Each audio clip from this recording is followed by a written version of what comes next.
A clear May morning in London, 1536. The tower's limestone seems to drink the sun and give back nothing. In a small chamber, a woman stands very still. Her sleeves brush the carved chest at her side.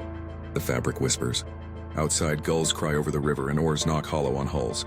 She listens for footsteps that do not come, then for the clatter that means they do. Anne Boleyn inhales, the linen at her collar rough against her neck. She has rehearsed calm like a prayer. The air tastes of damp stone and iron. She hears a bell from across the water, St. Paul's perhaps, and thinks how sound travels freely where she cannot. She lifts her eyes not to plead but to measure the pace of this machine that now calls her a traitor. On the table lies a folded paper with her name in a clerk's hand. Its wax seal is neat, almost delicate. In a kingdom that married faith to dynasty, the paper is sharper than any blade, and the law claims that her heart has betrayed the king. Twist. The state will say it isn't jealousy, it's treason. Tudor England, 1533-1542. The palaces gleam. Tapestries crawl with mythical hunts. Masks dance through lantern-lit halls. Courtiers bow to a monarch who split a church to marry for love and for sons. The public story is triumph. A Renaissance court gilded by music and learning. But behind the hangings sits the other England.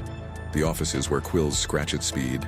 The antechambers where rumors stain reputations. The tower where legal fictions harden into sentences. Royal marriage is not private. It is a system of succession, foreign policy, and property. When a queen consort is accused of betrayal, especially sexual betrayal, the realm treats the bed as battlefield. This episode stays in England between 1533 and 1542, under Henry VIII. It asks one question: what became of queens accused of betraying their king, and what did that reveal about power? Two names dominate: Anne Boleyn, executed in 1536, Catherine Howard, executed in 1542. Their stories are not identical. The records disagree at points. Scholars debate motives. Yet the machinery is clear. The crown turned personal accusations into public crimes, and the law evolved to make that easier. The glitter was real. So were the keys. Mini-cliff. The celebration masks the mechanism, and the mechanism is hungry. Start with the paper. London, May 1536. The indictments of Anne Boleyn. Archive. Surviving entries from letters and papers, foreign and domestic, of the reign of Henry VIII summarize two grand juries, one in Middlesex, one in Kent, charging Anne with adultery and conspiracy to murder the king. The language is forensic, dates, places, alleged encounters. The indictments move from rumor to accusation with frightening economy. Court rolls sketch a lattice of where and when. Names appear: Mark Smeaton, Henry Norris, Sir Francis Weston, William Brereton. The structure is legal. The certainty rhetorical. London, November 1541. Archbishop Cranmer's letter on Catherine Howard. Archive. Thomas Cranmer writes to Henry VIII describing allegations that the young queen had a sexual past before marriage and had continued improprieties after. The letter is careful, almost apologetic. It signals matter of high importance. It lists witness statements taken within the queen's household, depositions from women who shared her rooms, and from men questioned under custody. London, January-February 1542. Acts against Catherine Howard. Book. Parliament passes an Act of Attainder naming Catherine. Another statute, often called the Act for the Queen's Safety, makes it treason for a woman to conceal a prior sexual relationship before marrying the king, and for others to fail to report knowledge of such. The language lives in statutes of the realm. Parchment folios heavy with seals create future precedents. These are not backstairs whispers. They are entries, rolls, and statutes, ink paths that lead to the scaffold. Mini-cliff. The handwriting is small. The consequences are enormous. Who orders? Who suffers? What moves? At the top sits the king, sovereign head of church and state after the 1534 break with Rome. His will moves through ministers, secretaries, and the Privy Council, whose registers, when they exist, record interrogations, warrants, and household seizures. The Lord Chancellor crafts the legal framing. The Attorney General prepares indictments. Thomas Cromwell, until 1540, is the project manager of calamity, drafting bills, directing inquiries, and coordinating jurisdiction between counties so accusations touch every place a queen has slept. Below them, ladies-in-waiting and chamberers, the human censors of a royal household. They keep keys, share beds, and control doors. Their depositions supply when and who came and went. The queen's body is a site. Her rooms are an architecture of surveillance. Logistics matters. A queen is confined not in a dungeon but in apartments under guard with restricted servants. Yeoman warders carry warrants. Clerks of the signet produce the paperwork to move her from Hampton Court to the Tower by river. Less spectacle, more control. Juries of peers sit in the Tower's Great Hall for a trial that is both judicial and ceremonial. The accused speaks, but there is no defense counsel. Rumor. Internal household inquiry. Depositions. Custody of alleged lovers. Confessions. Under pressure. Grand jury bills, trial of commoners and knights. Execution, Queen's trial by peers. Attainder statute. Dissolution of her household. Redistribution of offices and favor. Incentives are baked in. A conviction asserts the king's sexual honor, protects the succession, and redistributes patronage. Offices and lands attached to the condemned become available. Fear disciplines courtiers. Obedience becomes prudent religion. This is not random brutality. It is bureaucracy with teeth. Mini Cliff. Once the gears engage, stopping them is not in the design. The Tudor oath system turns words into shackles. The 1534 Treason Act expands treason to include spoken denial of the king's titles. While adultery by a queen is not explicitly named in 1351's treason statute, common law reasoning treats it as endangering the succession, and thus the realm. The queen's body is a conduit for heirs, uncertainty over paternity courts civil war. So the moral becomes constitutional. Pledges of loyalty, signed, spoken, witnessed, make the bed a public matter. If a queen is declared unchaste, the crown can declare a marriage invalid, heirs illegitimate, alliances void. The oath is not just piety. It is paperwork that collapses intimacy into policy. Records suggest Anne's fall coincides with foreign policy shifts and the king's impatience for a surviving son.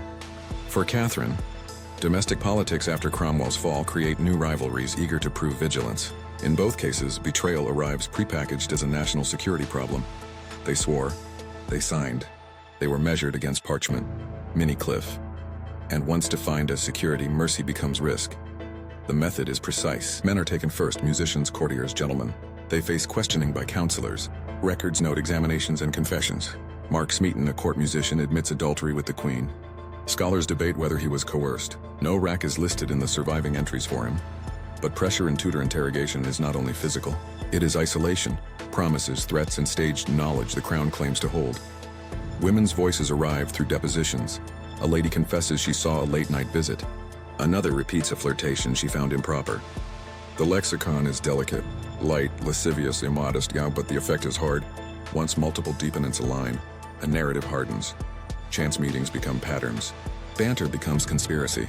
The rooms are busy. Quills scratch while men deny or agree. A confession from one becomes a lever for another. Clerks count dates. Counselors demand times. In this world, the arithmetic of minutes can damn a queen, they asked. They recorded. They produced certainty. Mini Cliff. Then they carried that certainty to the stage. Trials are performances with fees, officers, juries, and spectators. Commoners and knights go first, tried at Westminster or in the Tower's court. The records list the men's verdicts. Guilty. Sentences follow, written with formulaic gravity. Then the queen faces a jury of peers, lords who kneel before her husband on ordinary days, who now must judge their social superior. She defends herself without counsel. She challenges times and places. She argues impossibility. It is a duel of memory against paper. No evidence is cross-examined in a modern sense. The indictment is read like a topography of sin. The queen's words, if recorded, appear in chronicles, not court rolls. Anne's trial ends in sentence. Catherine is condemned by act of attainder, a legislative verdict without a courtroom scene. The law provides the climax. Parliament speaks guilty for the realm. They convened. They pronounced. They stood when she bowed. Mini Cliff. After sentence, the household must be unmade. Punishment is ritualized bureaucracy. Warders inventory the queen's rooms, plate, textiles, lists of servants. The clerk controller dissolves her household, paying off wages and dismissing pages. Courtiers scramble. Allegiance is recalculated. The queens themselves are relocated within the tower. Apartments under watch. Anne's end is ordered with a morbid attention to detail. The king, records suggest, requests a swordsman from Calais. More merciful, he is told. Catherine's fate is sealed by statute. Her attendants, like the infamous Lady Rochford, are named with her. The ceremony is paired. The message is not gore, but order. The king's justice arrives on schedule. They surrendered their badges. They folded the banners. They closed the doors. Mini Cliff. Yet endings are also beginnings. For policy, for fear, for myth, the realm must learn the lesson. Preachers receive royal briefs to make moral sense of events. Printed proclamations frame the queen's fall as necessity. Painters and medallists produce a new image. A fresh bride, a restored order. The previous queen's face disappears from rooms where her motto once hung. Rewards change hands. Offices vacated by the condemned are granted to the loyal. The landscape of power shifts subtly with every signature. Households noted in their ledgers. Heralds recorded in visitations. Even silence becomes policy. Certain letters vanish from active circulation. Certain songs stop being sung. In the palace, servants rehearse the new story. The message is simple. A king betrayed becomes a country endangered. Therefore, loyalty must be public and silence can be crime. They preached. They printed. They painted obedience. Minnicliff. But one night at Hampton Court refuses to sit quietly. Hampton Court, November 1541. The Thames is black glass. Frost crusts the privy garden. Inside, tapestries loom like forests, their woven leaves stopping a draught. Torches bead the corridors with smoke. A queen, barely more than a girl, waits in a place named the Haunted Gallery by later generations. Whether she truly ran that corridor to reach the king is debated. The tradition says she heard mass begin and tried to throw herself at mercy. The records, sober and unromantic, say she was arrested within the palace and closely guarded. So we hold two images. One documented warrants, guards, and a closed door. One remembered swift feet on oak, a cry of Henry, swallowed by stone. In the documented version, Catherine is found with her household women. Cranmer's earlier letter has triggered interviews. The Privy Council moves fast. Men are brought to custody. Women questioned. The Queen confined to apartments. Clerks draft inventories. Messengers ready boats. The palace is countryside quiet and magistrate busy. In the remembered version, the gallery becomes theater. The long run toward the royal chapel is a human gesture against an administrative state. If she reaches him, perhaps the machine pauses. If she doesn't, the corridor becomes a funnel to the tower. Listen closely. A litany of names murmured in a side room. A page's shoes on rushes. A key turning. A paper folded. Catherine's hands are still. The silence of a young queen is louder than her alleged screams. By nightfall, the royal barge waits. The river nods at its moorings. The law has moved from letter to body. At Whitehall the next day, there is a blank space where a queen should sit. At the lists of appointments, a vacancy opens in the queen's household. In a book of sermons, a line about chastity gains a new edge. We return to the corridor. Whether she ran or not, the distance between a queen and her king has never felt longer. Minnicliff, legend or record. The outcome converges at the Tower Gates. London, May 1536. The Tower Letter, attributed to Anne Boleyn, archive. A letter beginning to the king from the Lady in the Tower survives in the Cotton Manuscripts, British Library. It reads as a poised, almost literary defense. Scholars dispute authorship. Some argue it is Anne's dictated text. Others suspect a later reconstruction. The provenance, a copy rather than an original, keeps the debate alive. London, May 1536. Smeaton's Confession, archive versus book. The musician Mark Smeaton's admission of adultery appears in contemporary summaries, letters and papers, and later chroniclers. Whether torture was used is unclear. No surviving official record states it outright. Some historians, like Eric Ives, underline the pressure of interrogation. Others, like G.W. Bernard, argue the case against Anne may rest more on circumstantial but plausible grounds than a pure fabrication. As for suppression, we can name an institutional gap rather than a conspiracy. Systematic Privy Council registers begin more fully from 1540. For earlier crises, including 1536, much is reconstructed from letters and scattered papers. That absence shapes the story. It limits certainty and makes later narratives louder than they might deserve. Nuance note. People often say divorce for Henry's marital changes. In these cases, the legal term is usually annulment, declaring a marriage invalid from the start. Minnicliff. With the evidence disputed, the motive sharpens. Control. The final revelation is not about lust. It is about governance. In Tudor England, the Crown learned to legislate intimacy. Policy didn't merely respond to alleged betrayal, it pre-framed it.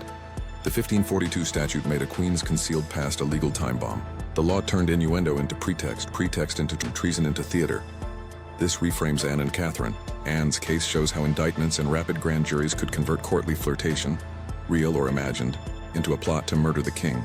A charge usable because intention can be written where proof is thin. Catherine's case shows how Parliament could reach into a private biography and criminalize concealment itself. In both, the succession is the engine. A queen who might bear a son, not the king's, threatens the realm's map. Its treaties, its taxes, add incentives. Factions at court profit when rivals fall. New marriages open doors. New families rise. The redistribution of offices after each queen's fall is quiet in the records but loud in careers. A disciplined nobility is a safer nobility. Fear is cost-effective. Technologies aid control. Print amplifies proclamations. Sermons catechize obedience. Portraiture rewrites memory. Architecture plays its part. The long gallery that displays wealth can also be a corridor of surveillance. The barge that arrives with music for masks is the same barge that ferries a queen to the tower. We end where we began, with paper, statutes, indictments, letters. They do not need to be right to be effective. They need only to be official. And in a realm where the monarch has become head of the church, official language is near sacred. The king is not jealous. The message insists. He is vigilant. Therefore, the queen is not merely unfaithful. She is treasonous. And once treason enters the bedroom, the door locks from the outside. Mini Cliff. The crown has learned a repeatable script. Two queens stand in the record like bookends. Anne in 1536, Catherine in 1542. Between them, the law evolves to make the seconds fall easier than the firsts. The official story is moral, chastity, duty, obedience. The administrative story is structural, succession, stability, centralization. The human story is quieter and harder. A woman's rooms become a courtroom. Her attendants become witnesses. Her past becomes a weapon. Records suggest civilians learned the lesson. At court, conversation tightened. Laughter thinned. A glance could be a future footnote. Why this matters now? It shows how power can rename personal behavior as public crime to protect itself. It shows how fear travels through paperwork faster than rumor ever could.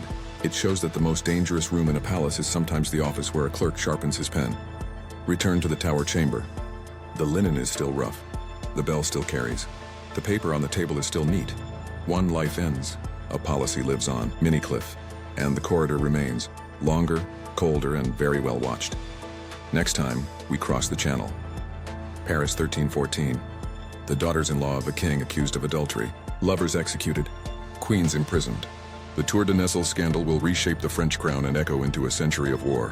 What does betrayal mean when it bends a dynasty? If you want more of this kind of dark, document-driven history, told with empathy, and checked against the record, like, subscribe, and tell us in the comments which royal court should we open next? The Valois of France or the early Ottomans?